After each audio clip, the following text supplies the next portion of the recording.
اللہ نے ہر قوم کی طرف نبی بھیجے، وَلِكُلِّ قَوْمٍ هَادٍ، ہر قوم کی طرف اللہ نے نبی بھیجے، یہاں تک کہ ایک وقت میں مختلف علاقوں کی طرف بھی نبی آئے، خاندانوں کی طرف بھی نبی آئے، ایک وقت میں کئی نبی کام کر رہے تھے، اور پھر نبیوں کا یہ سلسلہ چلتا رہا حضرت عیسیٰ علیہ السلام تک۔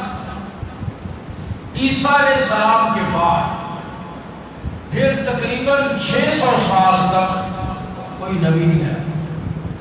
یہ زمانہ فطرت کا زمانہ کہلاتا ہے، یعنی عیسیٰ علیہ السلام سے لے کر حضور اقدس صلی اللہ علیہ وسلم کی تشریف آوری تک یہ 600 سال کا عرصہ تقریباً اس میں کوئی نبی نہیں آیا۔ پھر حضور اقدس صلی اللہ علیہ وسلم سارے نبیوں کے آخر میں تشریف لائے، اور حضور اقدس صلی اللہ علیہ وسلم کی تشریف آوری سے پہلے رب ذوالجلال نے عالم ارواح میں حضور صلی اللہ علیہ وسلم کی تشریف آوری کے متعلق 2 اجتماع کیے، 2 جلسے ہوئے، 2 اجتماع ہوئے، ایک عام لوگوں کی روح کا اور دوسرا انبیاء علیہ السلام کی۔ اور ان دونوں جلسوں کا ذکر قرآن مجید میں موجود ہے۔ عام آدمی کی جو روح جمع ہوئی، ان کو بھی اللہ نے جمع کر کے ان سے ایک وعدہ لیا، ایک عہد لیا۔ فرمایا وَإِذْ أَخَذَ رَبُّكَ مِن بَنِي آدَمَ مِن ظُهُورِهِمْ ذُرِّيَّتَهُمْ وَأَشْهَدَهُمْ عَلَىٰ أَنفُسِهِمْ أَلَسْتُ بِرَبِّكُمْ قَالُوا بَلَىٰ۔ ساری روحوں کو جمع کر کے رب ذوالجلال سے عہد لیا، میں تمہیں دنیا میں بھیجوں گا، زمین کی وسعتیں دوں گا، آسمان کی بلندیاں دوں گا، زمین کو فرش بناؤں گا، آسمان کو چھت بناؤں گا، دن کے اجالے دوں گا، رات کے سناٹے دوں گا، موسموں کی تبدیلی دوں گا، پھولوں کی خوشبو اور پھلوں کے ذائقے دوں گا۔ بتاؤ نا تم عبادت کس کی کرو گے، بندگی کس کی کرو گے؟ اللہ رب العزت ان سے عہد لے رہے، میں دنیا میں تمہیں بھیجوں گا، شکل دوں گا، صورت دوں گا، آنکھ کا نور دوں گا، آنکھ کی بینائی دوں گا، کانوں کی سنوائی دوں گا، زبان کی گویائی دوں گا، دل کی دھڑکنیں دوں گا، زمین و آسمان کی ساری نعمتیں دوں گا۔ بتاؤ کس کے سامنے سر جھکاؤ گے، بندگی کس کی کرو گے؟ الست بربکم، ساری روحوں نے بیک زباں ہو کر کہا رب کائنات، خالق کائنات، جب آپ ساری نعمتیں دیں گے، یہ زمین آپ بنائیں گے تو یہ زمین جھکے گی بھی آپ کے سامنے، زبان کی گویائی آپ دیں گے تو پھر یہ زبان آپ کی ہی حمد و ثنا بیان کرے گی۔ جب آسمان و زمین کی ساری نعمتیں آپ دیں گے تو پھر ان نعمتوں میں شکر گزاری بھی آپ کی کریں گے۔ ان نعمتوں کے دینے میں آپ کا کوئی شریک نہیں تو پھر آپ کی بندگی کرنے میں بھی آپ کسی کو شریک نہیں۔ الست بربکم قالوا بلی، سب نے کہا آپ کی بندگی کریں گے۔ اس عہد و پیمان کے بعد یہ جلسہ برخاست ہو گیا۔ یہ عام لوگوں کی روحوں کا اجتماع تھا اور عام لوگوں کی روحوں کا جلسہ تھا۔ دوسرا اجتماع انبیاء علیہ السلام کی روح، اللہ نے سارے انبیاء علیہ السلام کی روحوں کو جمع کیا۔ اس کا ذکر بھی قرآن مجید میں ہے۔ وَإِذْ أَخَذَ اللَّهُ مِيثَاقَ النَّبِيِّينَ لَمَا آتَيْتُكُم مِّن كِتَابٍ وَحِكْمَةٍ ثُمَّ جَاءَكُمْ رَسُولٌ مُصَدِّقٌ لِمَا مَعَكُمْ لَتُؤْمِنُنَّ بِهِ وَلَتَنصُرُنَّهُ قَالَ أَقْرَرْتُمْ وَأَخَذْتُمْ عَلَىٰ ذَلِكُمْ إِصْرِي قَالُوا أَقْرَرْنَا قَالَ فَاشْهَدُوا وَأَنَا مَعَكُمْ مِنَ الشَّاهِدِينَ۔ سارے نبیوں کو اللہ نے جمع کر کے عالم ارواح میں فرمایا میں تمہیں دنیا میں بھیجوں گا، نبوت دوں گا، رسالت دوں گا، نبوت کا تاج تمہارے سر پہ سجاؤں گا۔ تم نے اپنی اپنی ذمہ داریاں پوری کرنے کے ساتھ ساتھ اپنی اپنی امتوں کو یہ بتانا ہے کہ ہم سب کے بعد اللہ کے آخری اللہ کے آخری رسول ہے. لَتُؤْمِنُنَّ بِهِ وَلَتَنْصُرُنَّ، لَتُؤْمِنُنَّ اور لَتَنْصُرُنَّ، یہ تاکید کس لیے؟ آپ تو ابھی جانتے نہیں ہیں ورنہ آپ کو اندازہ ہوتا اس میں کتنی تاکید. لَتُؤْمِنُنَّ بِهِ وَلَتَنْصُرُنَّ، ضرور بھی ضرور آپ نے ان کی مدد بھی کرنی ہے، آپ نے ان کی نصرت بھی کرنی ہے، ان پر ایمان بھی لانا ہے. ضرور بھی ضرور ان پر ایمان بھی لانا ہے، ان کی مدد اور نصرت بھی کرنی ہے. انبیاء علیہ السلام یا رضی یا اللہ، ہم تو ان سے پہلے اپنے اپنے زمانے میں اپنی اپنی امتوں تک پیغام پہنچا کر جا چکے ہوں گے، پھر ہم کیسے ان کی مدد اور نصرت کریں گے؟ ہم تو پہلے گزر چکے ہوں گے. رب ذوالجلال نے فرمایا اپنی اپنی امتوں کو تم نے یہ بتانا ہے ہم سب کے بعد اللہ کے آخری رسول آئیں گے، یہی تمہاری مدد ہے، یہی تمہاری نصرت ہے. انبیاء علیہ السلام سے اللہ نے وعدہ لیا کہ آپ نے اس آخری نبی جو نبیوں کے سلسلے کو ختم کر دیں گے اور سب سے آخر میں آئیں گے، آپ نے ان کی مدد اور نصرت کرنی ہے اس انداز میں کہ اپنی اپنی امتوں کو بتانا ہے کہ ہم سب کے آخر میں اللہ کے آخری رسول ہیں. حضور اکرم صلی اللہ علیہ وسلم کی تشریف آوری سے پہلے آپ کے تذکرے تورات میں، آپ کے تذکرے انجیل میں، آپ کے تذکرے زبور میں، آپ صلی اللہ علیہ وسلم کی تشریف آوری کے تذکرے سابقہ انبیاء میں قرآن مجید میں. چنانچہ آپ صلی اللہ علیہ وسلم نبیوں کے سلسلے میں سب سے آخر میں تشریف لائے.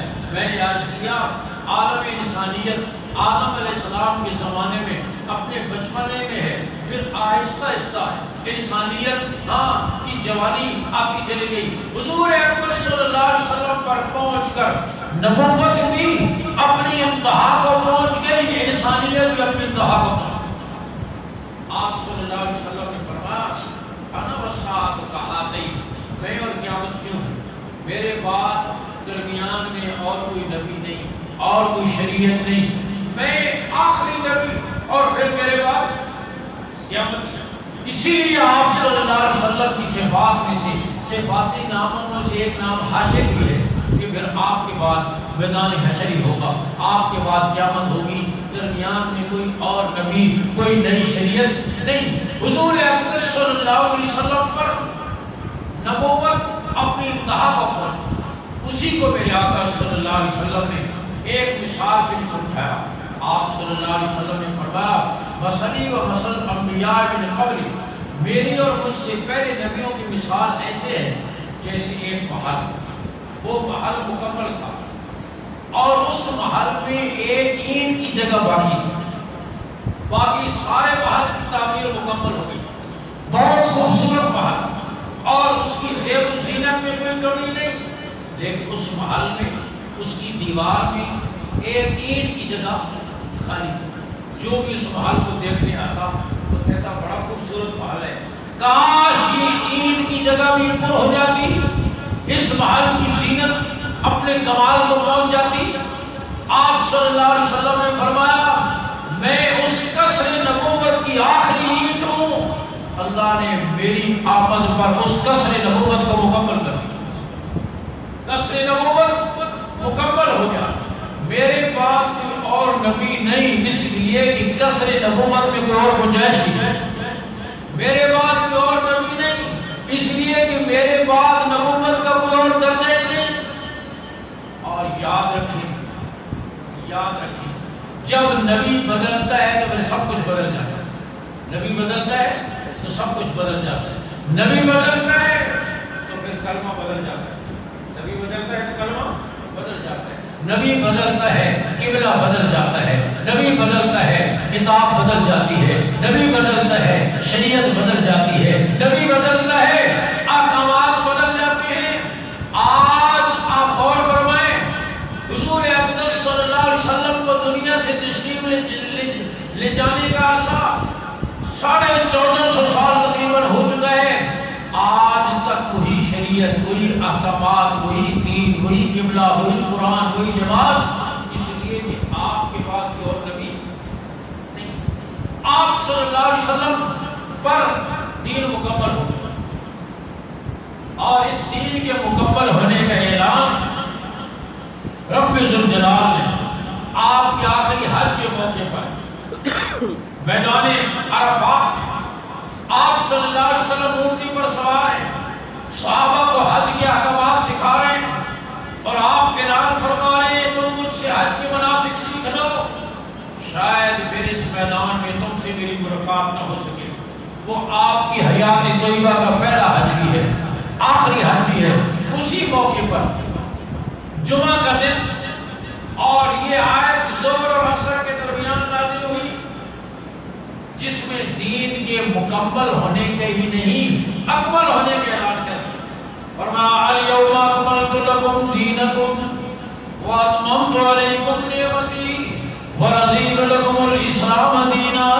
رب ذوالجلال نے اعلان کرتے ہوئے فرمایا اپنے محبوب کے آخری حج کے موقع پر الیوم اکملت لکم دینکم، آج میں نے دین کو تمہارے لیے کامل نہیں اکمل کر دیا۔ اکمل عربی لغت کے اعتبار سے تفضیل کا صیغہ ہے۔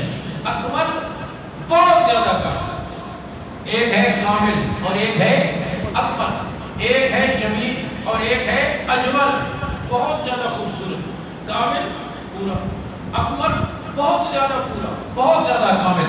فرمایا الیوم اکملت لکم دینکم، آج میں نے تمہارے لیے دین کو کامل ہی نہیں اکمل کر دیا۔ واتممت علیکم نعمتی، تم پر اپنی نعمت عام اور پوری کر دی۔ ورضیت لکم الاسلام دینا، تمہارے لیے دین اسلام کو میں نے پسند کیا، دین مکمل ہو گیا۔ آج اگر 5 نمازیں ہیں تو قیامت تک 5 ہی رہیں گی۔ آج اگر مال کے 40 حصے کی زکوٰۃ ہے تو قیامت تک یہی نصاب رہے گا۔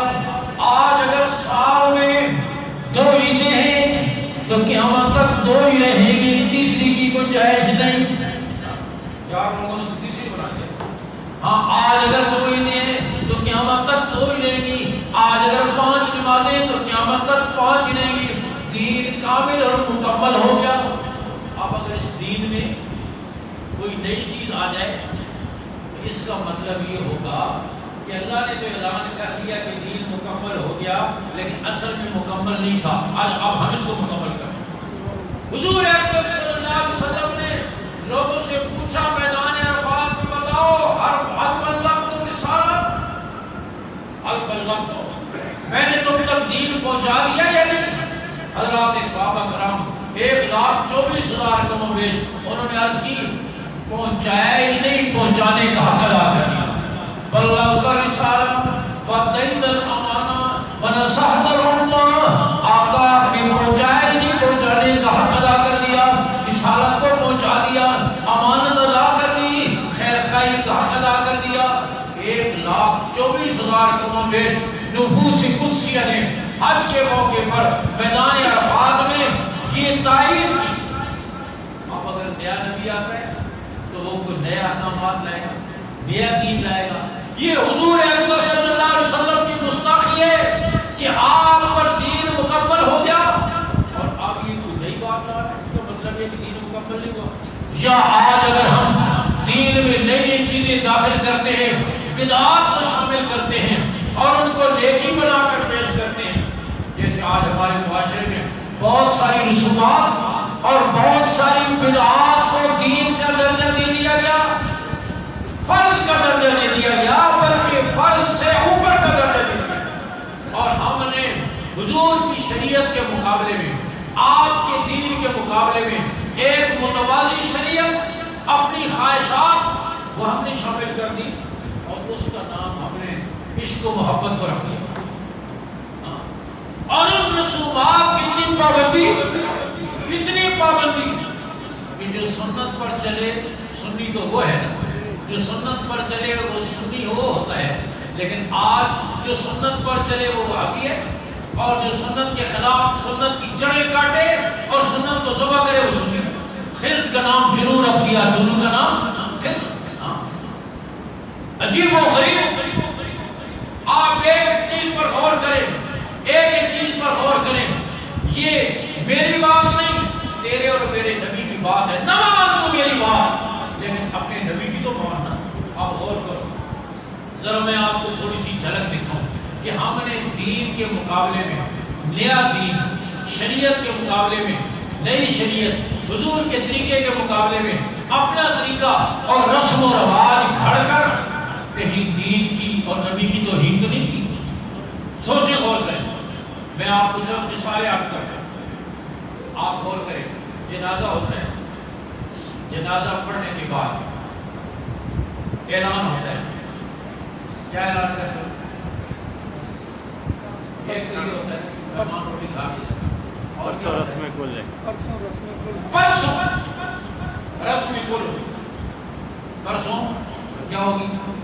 فرض کل، سنت کل، مستحب کل نہیں، رسم۔ اعلان کر رہے ہیں اپنی زبان سے، نہ فرض ہے، نہ سنت ہے، نہ مستحب ہے، صرف رسم ہے، رسم۔ لیکن جو نہ ہے اس کی خیر نہیں، اس کی پابندی فرض سے زیادہ ضروری ہے۔ فرض رہ جاتے ہیں لیکن سنت کو چھوڑنے کے لیے تیار نہیں۔ اب غور کرو، تیرے میرے نبی نے تو یہ اعلان نہیں کیا، تجھے یہ رسم کل کے اعلان کا کہاں سے خیال آ گیا؟ اور پھر معذرت سے جو آپ لوگ یہاں ہمارے بیان سنتے ہو نا، اور یہاں سبحان اللہ کہتے رہتے ہو اور سر بھنتے رہتے ہو، کرتے ہو آپ کسی طرح عنوان بدل کر وہ جی تیسرے دن رسم نہیں کہتے، تیسرے دن ذرا دعا کر لیتے، دوسرے دن کیوں نہیں کر لیتے، چوتھے دن کیوں نہیں کر لیتے، پانچویں دن کیوں نہیں کر لیتے؟ اس رسم کو کسی نہ کسی درجے میں تم بھی کرتے ہو، چھوڑنے کے لیے تیار نہیں۔ یہاں ہمارے قریب میں کسی نے اصال ثواب کے لیے قرآن خوانی کرائی، میں بھی گیا، میں دعا کر کے اٹھایا، میں نے کہا اصال ثواب کی قرآن خوانی کے بعد کھانا پینا جائز نہیں۔ ہاں اگر کوئی برکت کے لیے، دکان کی مکان کی برکت کے لیے کرائے کہاں جائے، لیکن اصال ثواب کے لیے جائز نہیں۔ میں کہہ کر اٹھایا، میں تو نیچے اتر آیا، بڑے سونے چاپڑے کی خوشبو آنی گئی، اس بات میں چلے گئے، کھاؤ کرے چھوڑ گئے۔ پیٹ کا جہنم بھرنا ہے کسی صورت میں بھی، اور آج ہم نے پورے دین کو اسی طریقے سے بنایا۔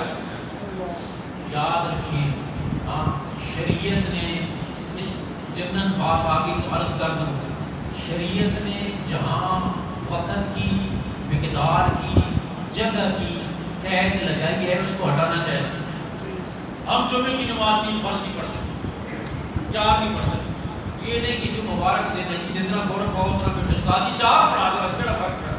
ہاں ویسی دکانوں کی چھٹی ہم نہیں کر سکتے۔ یہ بھی نہیں ہو سکتا کہ جمعے کی نماز ہم عصر کے وقت پڑھ، نہ رکعتیں تبدیل کر سکتے، نہ وقت تبدیل کر سکتے۔ فرض روزے رمضان میں ہوں گے، ربیع الاول میں نہیں رکھ سکتے۔ یہ نہیں کہ چلو رمضان گرمیوں میں آ رہا ہے کسی اور مہینے میں رکھ لیتے ہیں، نہیں چلتی۔ حج اپنا مخصوص ایام میں ہوگا، عرفات کا قیام 9 ذو الحج کو ہی ہوگا، اور فقہا نے لکھے 9 ذو الحج کو اگر کوئی میدان عرفات میں سے دوڑتا ہوا بھی نکل گیا اس کا حج ہو گیا۔ کسی کی سواری دوڑ پڑی اور وہ اپنی سواری کو پکڑنے کے لیے اس وقت میں 9 تاریخ کو میدان عرفات میں سواری کے پیچھے دوڑتا ہوا بھی میدان عرفات سے نکل گیا، اس کا حج ہو گیا۔ لیکن اس کے بعد سارا سال وہ دن گزر گیا 9 تاریخ کا، کوئی سارا سال بھی عرفات میں بیٹھا رہے اس کا حج نہیں ہوگا۔ سمجھ آ گئی؟ اس لیے کہ شریعت نے وقت کی قید لگائی ہے، اور وہ عرفہ کا وقوف میدان عرفات نہیں کرنا ہے، یہاں کسی ہاکی گراؤنڈ میں نہیں کر سکتے۔ سمجھ آ رہی بات؟ جگہ کی قید ہے، وقت کی قید ہے، مقدار کی قید ہے۔ یاد رکھو، یہ اصول یاد رکھو، جہاں شریعت نے کسی عبادت میں وقت کی، مقدار کی، جگہ کی قید لگائی ہے اس کو اپنی طرف سے ہٹانا جائز، اور جہاں نہیں لگائی اپنی طرف سے لگانا جائز، اپنی طرف سے لگانا جائز۔ ایصال ثواب کے لیے شریعت نے 3 دن کی، 7ویں دن کی، 10ویں دن کی، 40ویں دن کی کوئی قید، لیکن ہم نے ہندوؤں کے ساتھ رہنے کی وجہ سے اس کو ایک رسم کے طور پر ہندو تیسرا کرتا ہے، ہندو ساتواں کرتا ہے، 40واں کرتا ہے، کھانا سامنے رکھ کر اپنی وہ کتاب پڑھتا ہے، اپنے ان کے ساتھ رہنے کی وجہ سے شادی میں بھی، خوشیوں میں بھی اور غموں میں بھی انہی کی رسموں کو اختیار کرتا ہے۔ شریعت میں کیا ہے؟ شریعت میں تو یہ ہے، اہل سنت کا عقیدہ ہے کہ ایصال ثواب بالکل جائز ہے اور مرنے والے کو اس کا ثواب پہنچتا ہے، فائدہ ہوتا ہے، کرنا چاہیے۔ لیکن ثواب تو ایصال ثواب کا کیا معنی ہے؟ ثواب کا معنی بدلہ، کسی نیک عمل کا اچھا بدلہ، اس کو کیا کہتے ہیں؟ ثواب۔ اور اگر بدلہ اچھا نہ ہو تو اس کو کیا کہتے ہیں؟ عذاب۔ ایصال کا معنی پہنچانا، ایصال ثواب کا معنی ہے ثواب پہنچانا، تو ثواب ملے گا تو پہنچے گا نا، عمل قبول ہوگا ثواب ملے گا تو پہنچے گا نا، عمل قبول ہی نہیں ہوگا ثواب کہاں سے پہنچے گا؟ اور عمل کب قبول ہوگا؟ جب وہ عمل شریعت کے مطابق ہے، صحیح نیت کے ساتھ ہے۔ اگر شروع میں نیت یہ ہے کہ نہیں کریں گے تو لوگ کیا کہیں گے؟ جی ناک کٹ جائے گی، ہاں ناک کٹ جائے گی، ہاں لوگ کہیں گے مر گیا مردود نہ فائدہ نہ درود، ہاں لوگ کیا کہ لوگ ناک بھی طرف نہیں نہ جی۔ اگر ناک رکھنے کے لیے تو شروع میں کر رہا ہے تو یہ تو بدعت بھی ہے، شرک بھی ہے، صرف بدعت نہیں رہا، اب لوگوں کو خوش کرنے کے لیے کر رہا ہے، اس لیے عبادت کس کو خوش کرنے کے لیے کی جاتی ہے؟ بولو۔ اب جب تو لوگوں کو خوش کرنے کے لیے کر رہا ہے تو یہ شرک بھی ہو گیا، بدعت بھی ہو گئی۔ اب یہ کہاں سے قبول ہو؟ تیرا مال بھی گیا اور ثواب بھی گیا۔ تو میں یاد کر رہا ہوں یہ سارے ثواب مشکل نہیں ہے، مشکل یہ ہم نے بنایا، مولویوں نے بنایا اور تمہاری وجہ سے بنایا، اس لیے کہ پیسے کچھ بھی نہیں خوش ہو رہے مولوی۔ میں اکثر کہتا ہوں کہ ساتھیوں کو زندگی میں اپنا گھر دکھا دو کبھی دعوت کر کے، مرنے کے بعد گھر میں تلاش کرنے میں بڑی دقت ہوتی ہے، کہاں رہتے ہو؟ آپ جتنے بیٹھے جائے نہیں کبھی کسی نے پوچھا سوائے ہمارے علی صاحب کی کبھی ہم بلا لیتے ہیں کبھی، ہاں یہ مر جائے وہ جو سوال کیا ہو ذرا دعا کرے تو کھانا کھا کے جائے، ہم دعا کے لیے گئے کھانا کھانے کے لیے گئے، میرے سویر سے سارا سال کرو تو انہوں نے مولوی کو کبھی نہیں پوچھا۔ پھر مولوی نے ایسا چکر چلایا ہمارے ساتھ، ایسی معاشی منصوبہ بندی کی ہے، یہ تیسرا ہے، یہ 7واں ہے، یہ 10واں ہے، یہ 40واں ہے، یہ 7 جماعتیں ہیں، پھر یہ برسی ہے، اتنی دیر میں کون مار جاتا ہے، تو سلسلہ چلتا ہے۔ یاد رکھیں یہ معاشی منصوبہ بندی ہے، شریعت سے کوئی تعلق نہیں، شریعت اور پھر ہم نے مشکل بنایا، یہ بھی لاؤ، یہ بھی لاؤ، یہ بھی لاؤ، یہ بھی لاؤ، ہاں یہ بھی، جتنی بڑھنے والے کو چیزیں پسند تھی نا ہاں کھانے میں، چاہے زندگی میں اس کو کچھ بھی نہ دی، وجود کی طرف کسی آدمی کے باپ کا انتقال ہو گیا تو بیٹے نے پورا 1 فرلانگ لمبا دسترخوان بچھایا اور اس میں دنیا جہاں کے پھل، دنیا جہاں کی چیزیں، اور پھر یہ کونسلر ہے، یہ ممبر ہے، سارے بین الاقوامی یتیم جمع کر لیے، ہاں سارے جتنے مستحق تھے ضرور آئے گی، خان صاحب تو ضرور، چودھری صاحب تو سی، اس لیے کہ سب سے بڑا یتیم ہوئی ہے جو آپ کے علاقے کا کونسلر ہے، سب کو جمع کر لیا اور 1 فرلانگ لمبا دسترخوان بچھایا، اور وہ آدمی ٹی سے اس کا انتقال ہوا جس کے بیٹے نے اتنا اہتمام کیا، تو ایک آدمی دیکھ کر کے ایک کیلے کا دے کیوں کھوایا نا، اتنا جلدی نہیں مر گئے ہو، سال ایک اور کٹ جائے گا، لیکن باپ کو نہیں کھلا، ان کو کھلا رہا ہے تاکہ لوگ کہیں گے جی فلاں کے بیٹے نے دیکھو نا جی، بڑا کمال کیا، کارڈ چھپائے جاتے ہیں 40ویں کے جس کی شریعت میں کوئی اثر ہی نہیں۔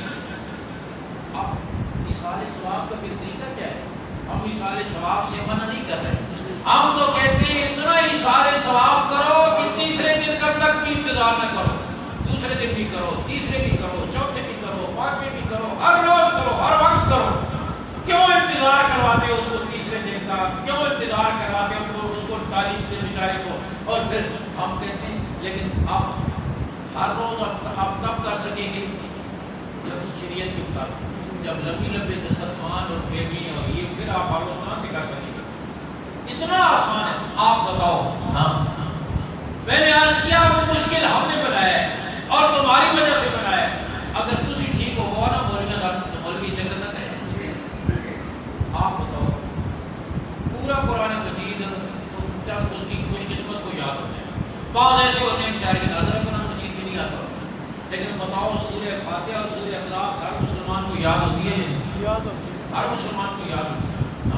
اور حضور اقدس صلی اللہ علیہ وسلم نے فرمایا جو ایک دفعہ سورہ اخلاص پڑھتا ہے قل اللہ احد اس کو 10 بار تلاوت کا ثواب ملتا ہے.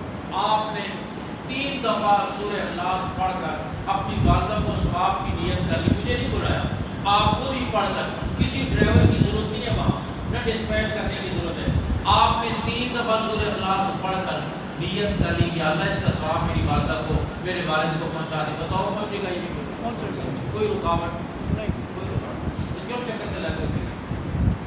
ویسے مولوی کی خدمت کرو نا, اپنا ہی سارے ثواب کیوں خراب کرتے ہو؟ اس کام کو شریعت کے خلاف کیوں کرتے ہو؟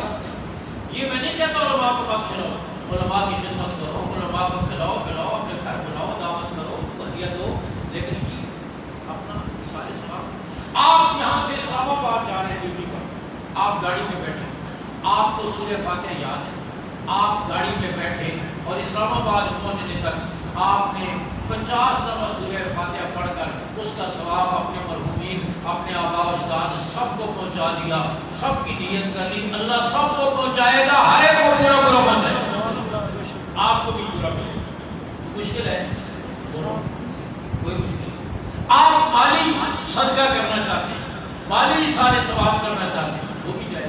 آپ کے پاس زیادہ پیسے نہیں ہیں کہ آپ جگہ پکائیں, آپ کے پاس 100 روپے, اس 100 روپے سے آپ نے کسی بچے کو جو قرآن یاد کر رہا ہے اس کو قرآن مجید لے کر دے دیا اور کہا بیٹے سے پڑھا کرو, جب تک وہ قرآن پڑھتا رہے گا اس سے حفظ کر لے گا, ساری زندگی قرآن پڑھتا پڑھاتا رہے گا, آپ کے مرحومین کو ثواب ملتا رہے گا.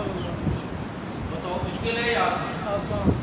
آپ نے کسی غریب کو کپڑے بنا دیے 500 روپے 1000 روپے خرچ کر کے, جب تک اس کپڑے کا ایک دھاگا بھی اس کے بدن پر رہے گا آپ کے والدین کو ثواب ملتا ہے. اس سے بھی کم آپ نے 5 روپے کا مسواک خرید کر کسی نمازی کو دے دیا, وضو میں یہ مسواک استعمال کیا کرو, اور اس سارے ثواب کی نیت کر لی, جب تک وہ وضو استعمال کرتا رہے گا ثواب ملتا ہے.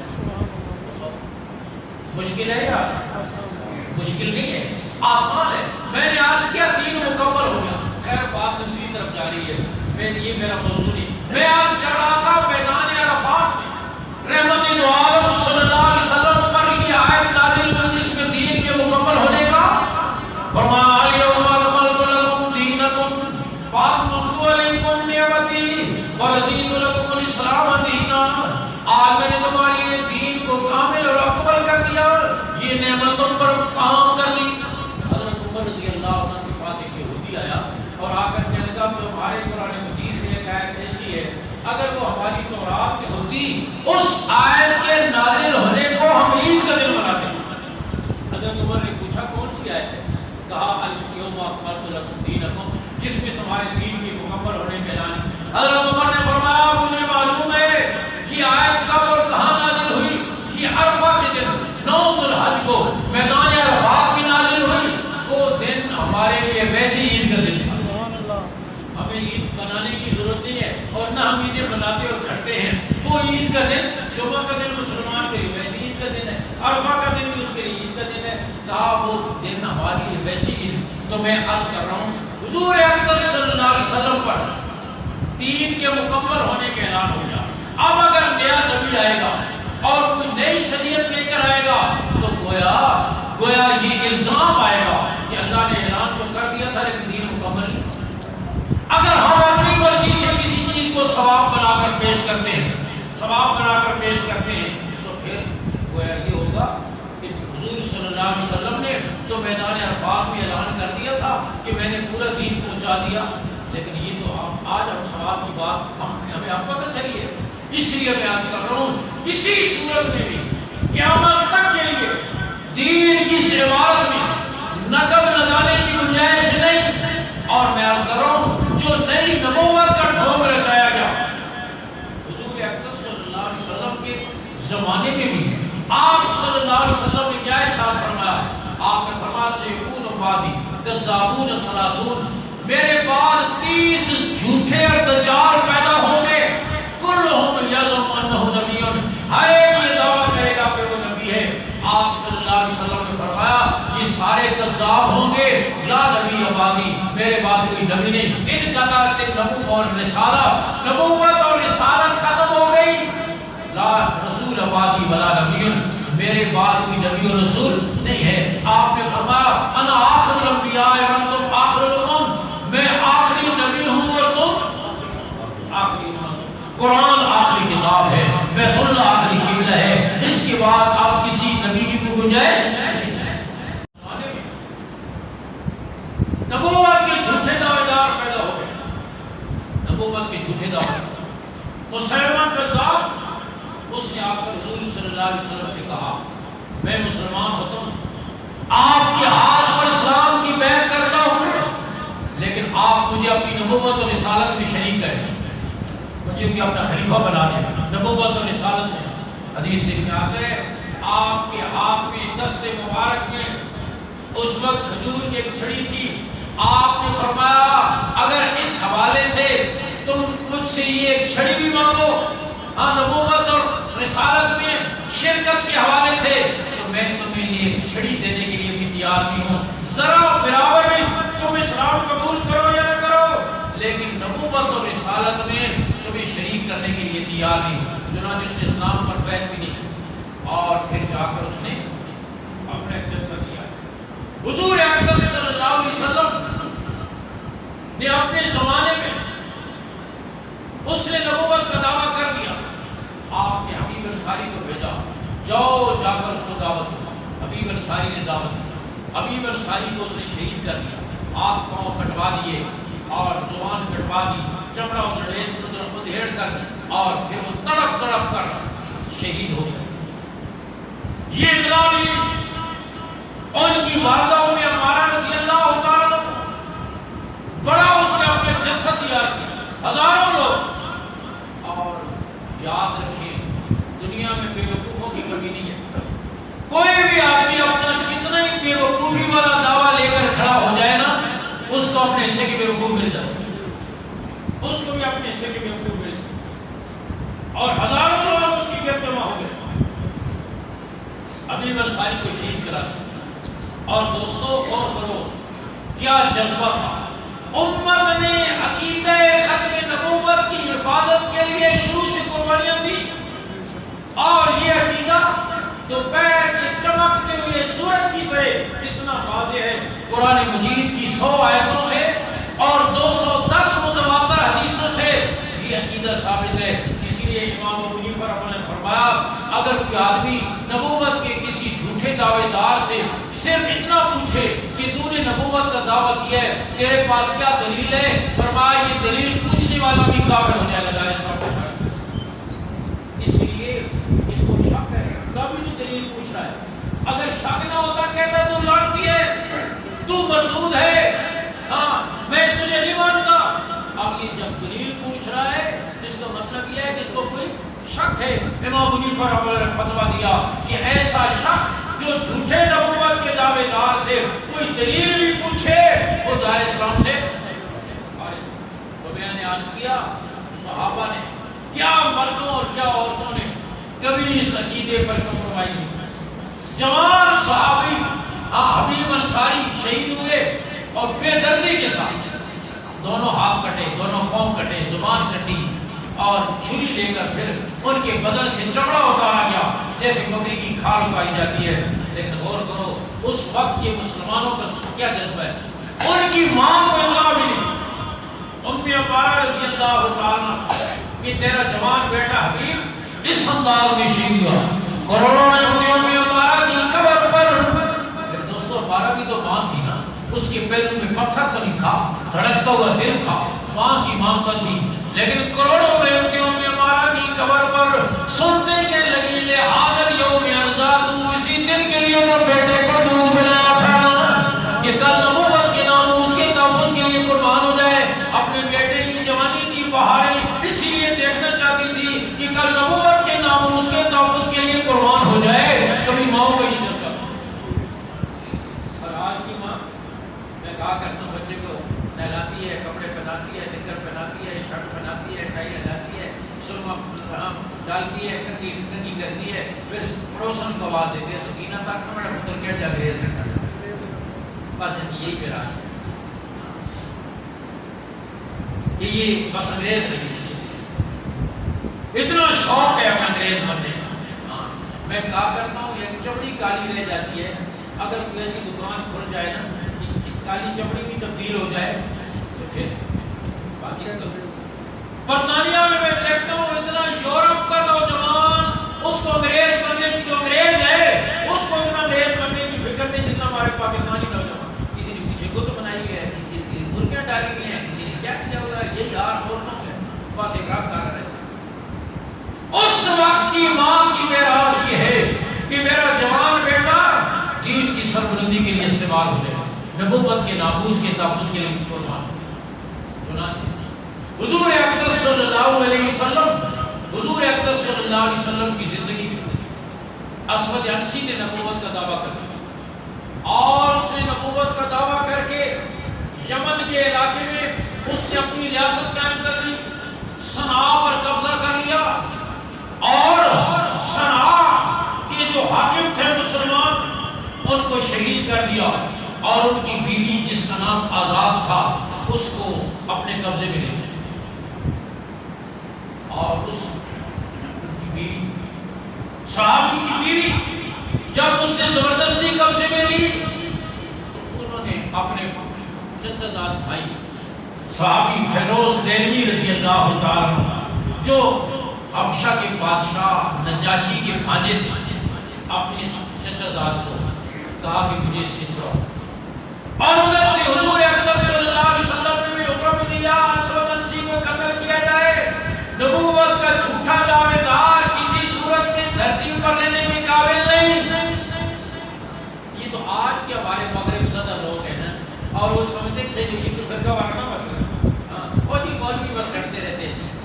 اس لیے اس بیچارے کی اپنی زندگی میں دین نہیں، وہ دین سے بیزار ہے، مغرب زدہ ہے، سر سے لے کر پاؤں تک یورپ کی تقلید کر رہا ہے.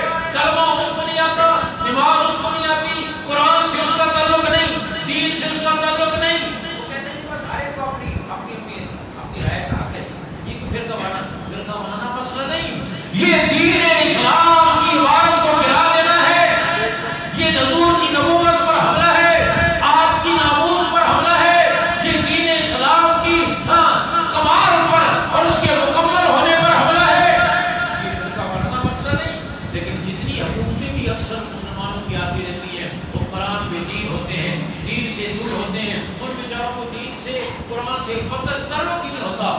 ایسے ماحول میں وہ پلے ہوتے ہیں نا، ایسے ماحول میں پلے ہوتے ہیں، شروع سے ہی گھر میں دین نہیں، ماں میں دین نہیں، جس سکول میں ان کو داخل کرایا اس میں پڑھنے پڑھانے والے عیسائی ہیں اور وہاں دین نہیں، گھر میں دین نہیں، والدین میں دین نہیں، وہ بیچارہ دین کہاں سے سیکھے.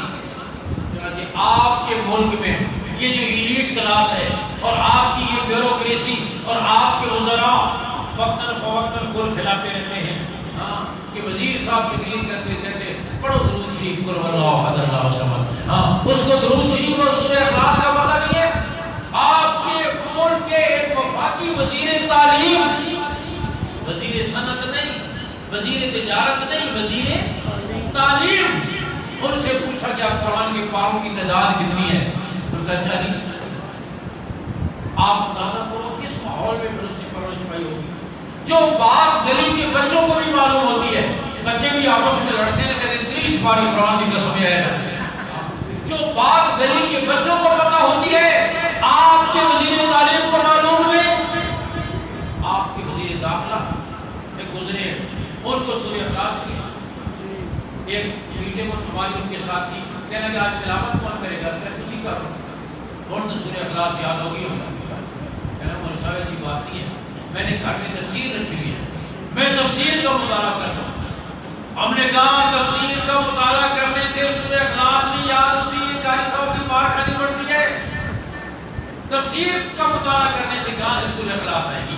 اور آپ کسی مدرسے میں درجہ ناظرہ میں متوسطہ میں داخل ہو جائیں، آپ کو پورے اخلاص کے ساتھ سورہ اخلاص یاد کرا دیں. بھٹو مرحوم کے ضیاء الحق مرحوم کے زمانے میں آپ کو یاد ہوگا، بڑی عمر کے حضرات کو، کہ دفتروں میں آرڈر آیا تھا کہ زور کی نماز سرکاری وقت میں پڑھی.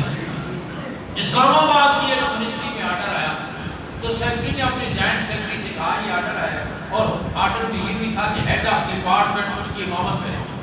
تو سیکرٹری نے اپنے جوائنٹ سیکرٹری سے کہا میں نے تو کبھی نماز پڑھائی. جوائنٹ سیکرٹری نے کہا وہ تو پھر ماتحت جو ہوتے ہیں وہ شاہ سے زیادہ شاہ کے وفادار ہوتے ہیں نا, اپنے نمبر بناتے ہیں. اس نے کہا صاحب کون سی مشکل ہے, زور کی نماز میں پڑھا دیں. کہا چل تو پڑھا دیں. اب اس نے زور کی نماز شروع کی اور اونچی آواز سے قرات الحمدللہ رب العالمین الرحمن الرحیم شروع کی. پیچھے سے لوگوں نے سبحان اللہ کہا, اس نے اور اونچی آواز سے قرات.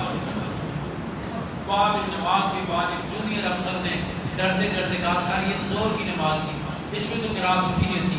اب افسر آپ کی اتنی جلدی بات کہاں مانتے ہیں؟ اس نے کہا نہیں, ہم نے کتنی دفعہ جمعہ پڑھا ہے, مولوی صاحب اونچی قرات کرتے ہیں. اس نے کہا جی جمعے کا حکم اور ہے, زور کی نماز کا حکم اور ہے. کہا پھر تم نے مجھے بتایا کیوں نہیں؟ کہا ہم تو بتاتے رہے سبحان اللہ کہتے رہے. کہنے کا میں نے سمجھا مجھے اچھا پڑھنے پر اپریشیٹ کر رہا ہوں, شاباش دے رہے, اس لیے سبحان اللہ.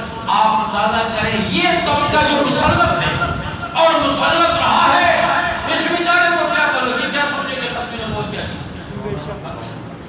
یہ تو اللہ کا نظام ہے. ہاں پھر اللہ جس سے کام لے لیتے. ہاں بھٹو مرحوم کے سامنے یہ معاملہ آیا تو بھٹو کو ذہین اور سمجھدار شخص تھا. اس نے کہا میں سارا معاملہ سمجھ. مولانا غوث خداوی رحمۃ اللہ جس دن 74 کی تاریخ چل رہی تھی اور اگلے دن اسمبلی نے فیصلہ کرنا تھا, اسمبلی نے تو مولانا غوث خداوی رحمۃ اللہ نے پنڈی میں جامعہ فرقانیہ میں علماء کی میٹنگ رکھی ہوئی تھی کہ اگر کل اسمبلی کو کافر نہیں قرار دیتی تو آئندہ کا ہمارا عمل کیا ہو.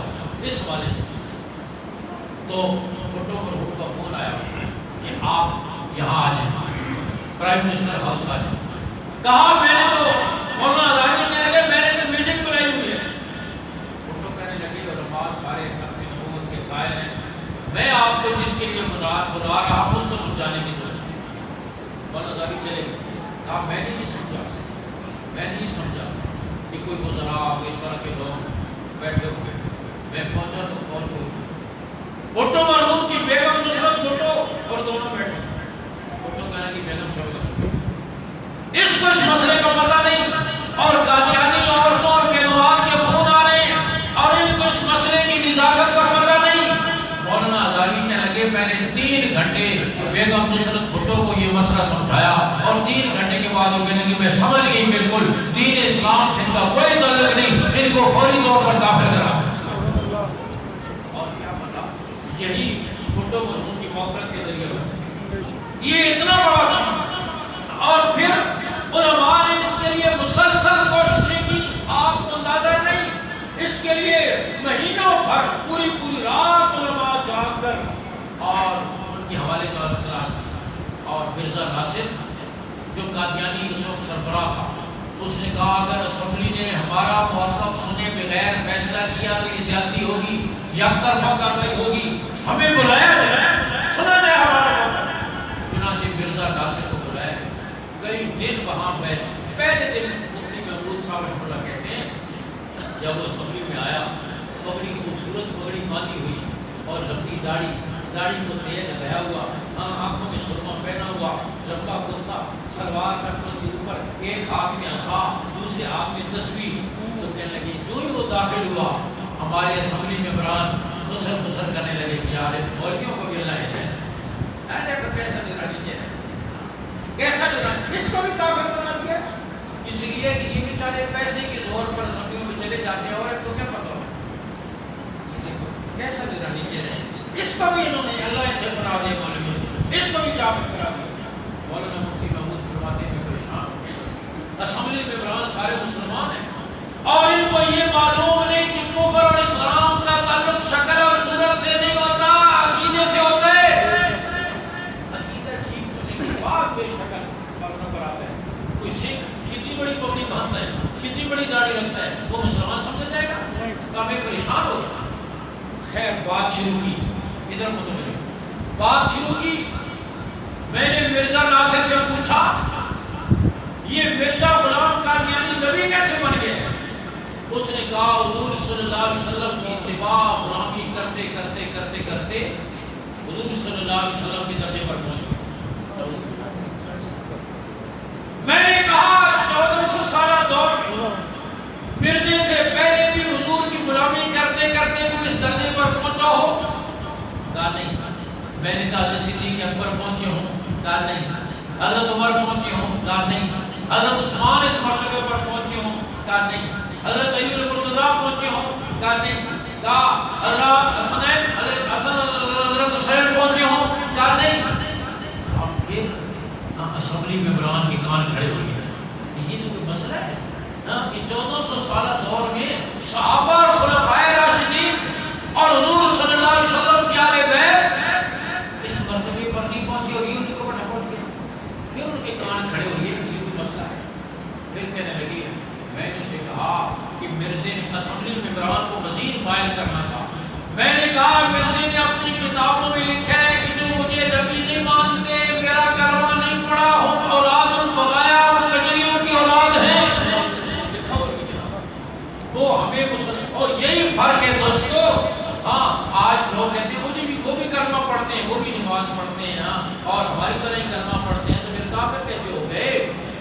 ہاں کافر کیسے ہو گئے؟ یاد رکھو ایک آدمی کلمہ پڑھتا ہے اتنی تو آپ میں بہت آسان کر کے آپ کو سمجھا اتنی بات تو آپ کے شاعر سمجھتے ہیں.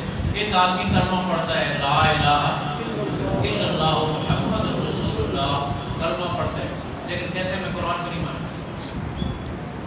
بتاؤ مسلمان ہوگا؟ نہیں. ایک آدمی کہتا ہے میں کلمہ پڑھتا ہوں قرآن کو بھی مانتا ہوں قیامت کو نہیں مانتا.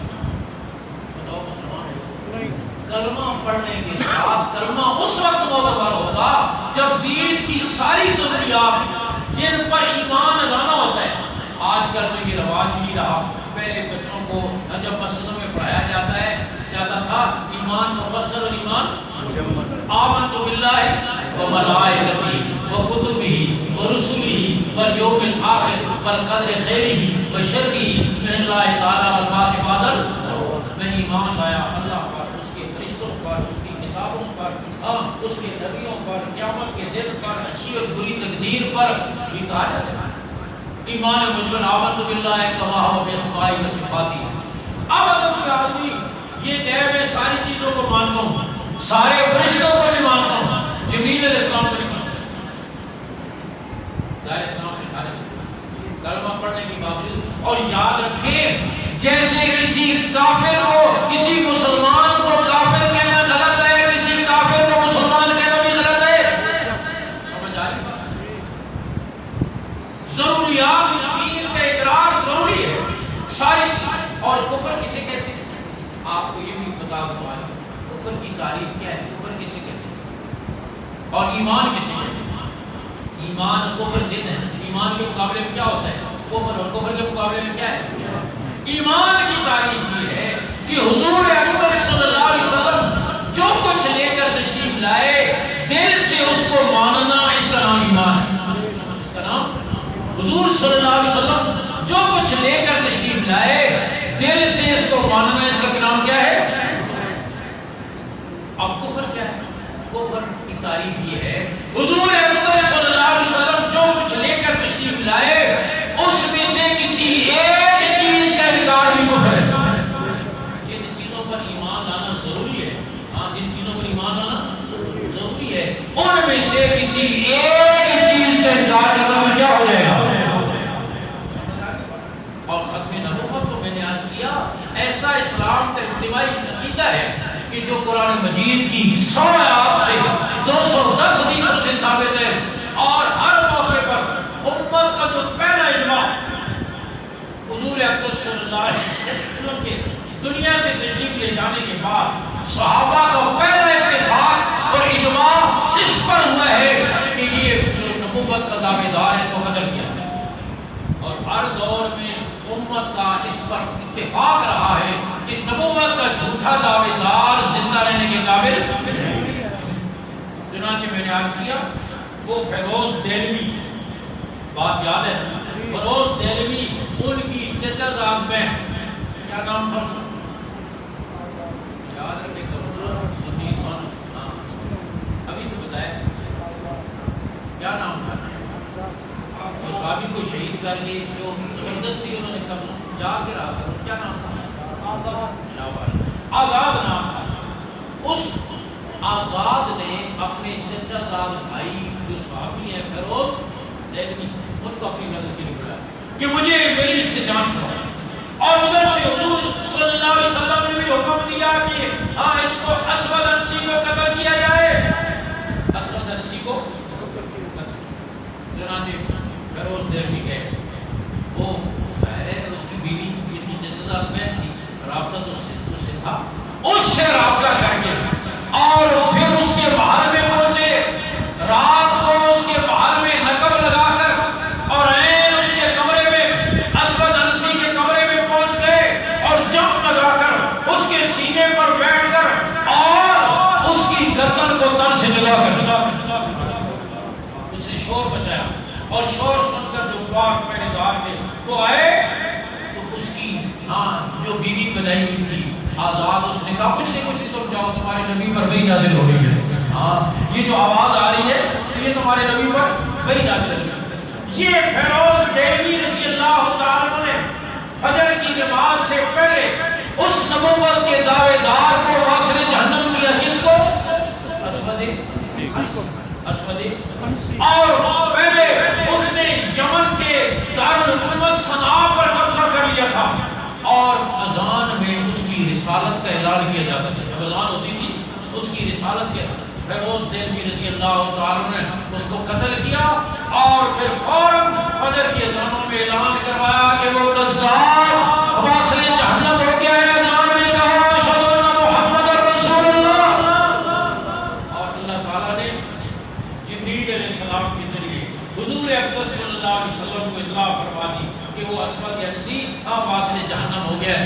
آپ نے صحابہ سے فرمایا فاز فیروز، فیروز کامیاب ہو گیا، فیروز کامیاب ہو گیا۔ میں نے عرض کیا اس انداز میں اسود انسی کو قتل کیا، مسیلمہ کذاب کی سرکوبی کے لیے صدیق اکبر رضی اللہ تعالیٰ نے صحابہ کا لشکر بھیجا، اور وہ قلعے کے اندر لڑ رہا تھا۔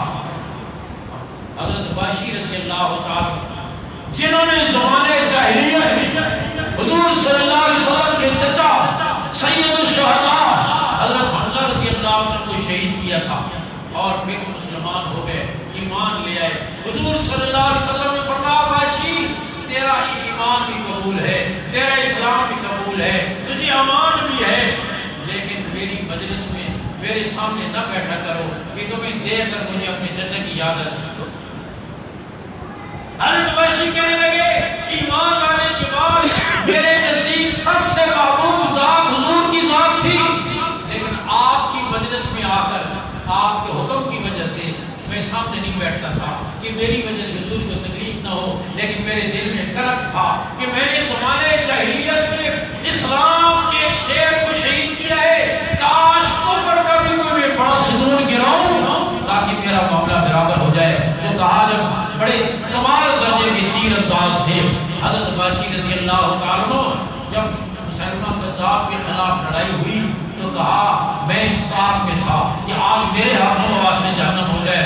وہ قلعے کے لوہے کے دروازے کے پیچھے سے لڑ رہا تھا اور اپنی فوج کو لڑا رہا تھا، اور قلعے کے دروازے کی سوراخ میں سے صرف اس کی آنکھ نظر آ رہی تھی۔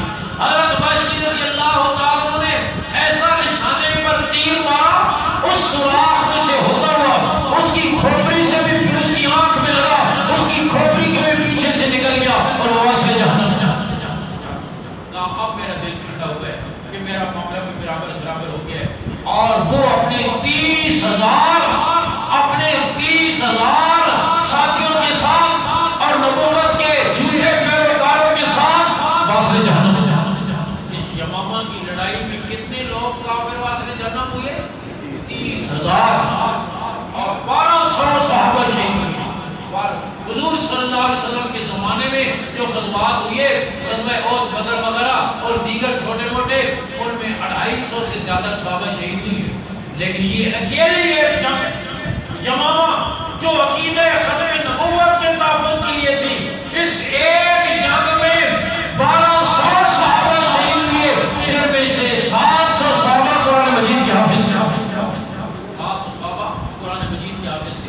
تو میرے دوستو، اس عقیدے کے تحفظ کے لیے امت نے 1400 سال میں کبھی کمپرومائز نہیں کیا، اور رسالت حضور صلی اللہ علیہ وسلم کے ناموس کے تحفظ کے لیے امت کا بچہ آج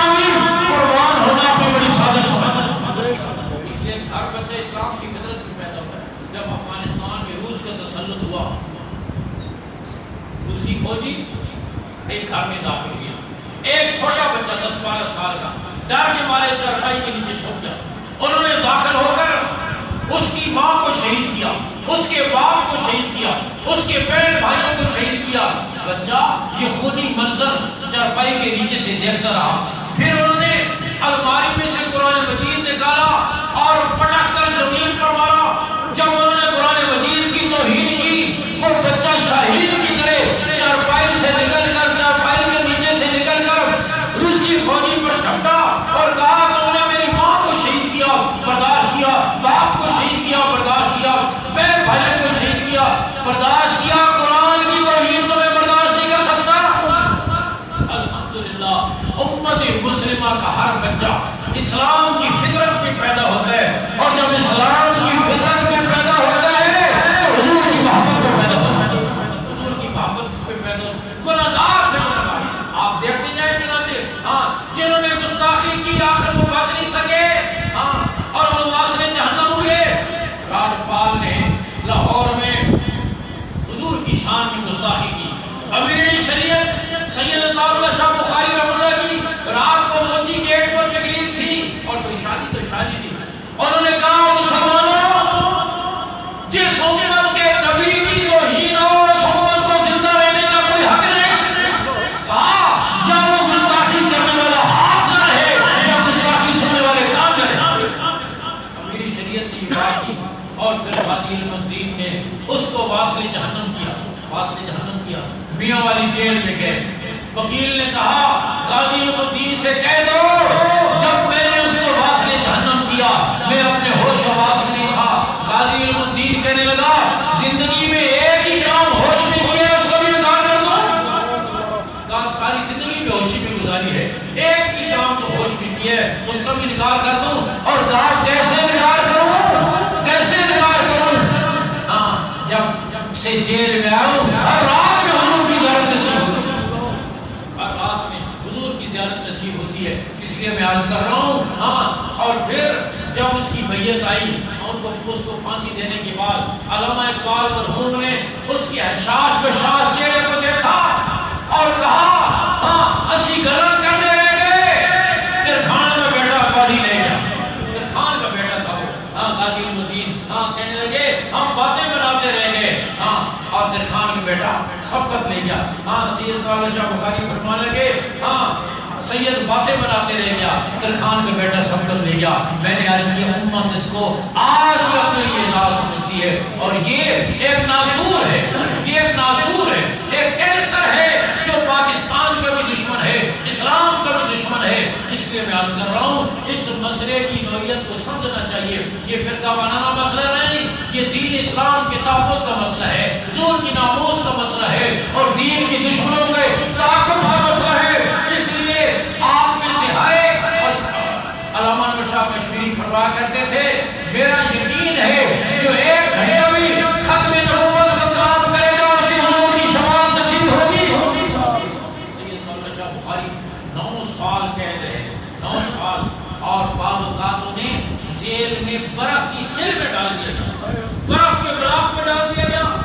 اور جب جسم ٹھنڈا ہو گیا جیل حاکم نے آ کر کہا مولوی بتا اب بھی ختم نبوت کا کام کرے گا. انہوں نے فرمایا ظالم تو نے میرا جسم تو ٹھنڈا کر دیا ہے، میرے ایمان کی حرارت پہلے سے زیادہ ہو گئی. تو نے میرے جسم تو ٹھنڈا کر دیا ہے، میرے ایمان کی حرارت پہلے سے زیادہ ہو گئی ہے. تو میں نے عرض کیا اس کو پیش اور علامہ انور شاہ کشمیری فرماتے تھے جو ایک گھنٹہ بھی ختم نبوت کا کام کرے گا اللہ اسے حضور کی شفاعت نصیب کرے گا. یہ امیر شریعت انتقال کی بات نے دیکھا عطاءاللہ شاہ بخاری نبیوں کے پیچھے پیچھے بیت اللہ کا طواف کر رہے ہیں. پوچھا شاہ جی یہ مرتبے کیسے ملے؟ کہا اللہ نے عجیب معاملہ کیا. پوچھا عطاءاللہ شاہ بخاری تو نے میرے نبی کی ناموس کے تحفظ اور ختم نبوت کے تحفظ کے لیے کیا کیا؟ میں نے عرض کی میرے رب آپ خوب جانتے ہیں میں نے کیا کیا. کہا میں تیرے لیے مباح کرتا ہوں قیامت تک کے لیے نبیوں کے ساتھ طواف کرتے ہیں. یہ عمل بڑا مبارک، اس لیے فرمایا اور علامہ شاہ کشمیری فرما کرتے تھے دین کے سارے کام بڑے مبارک ہیں، درس و تدریس بڑا مبارک